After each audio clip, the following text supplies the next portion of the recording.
قرابة 50,000 مسؤول وإطار سامي جزائري حاصلون على الجنسية الفرنسية حسب ما كشفه موقع مغرب انتليجنس الذي نقل عن مصادر من وزارة الداخلية الفرنسية أن هؤلاء هم شخصيات كان لها نفوذ كبير في النظام الجزائري، بل حتى أنها كانت من أصحاب القرار.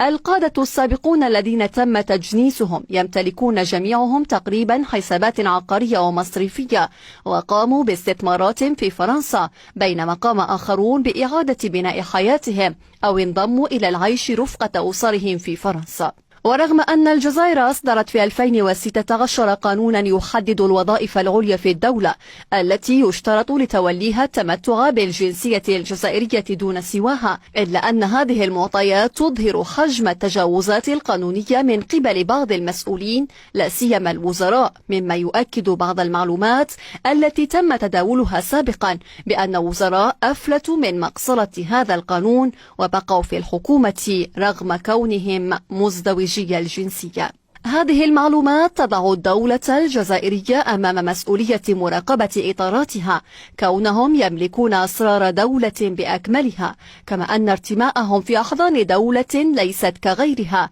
بحكم العلاقات التاريخية المأساوية يجعلهم رهائن لدى هذه الدولة.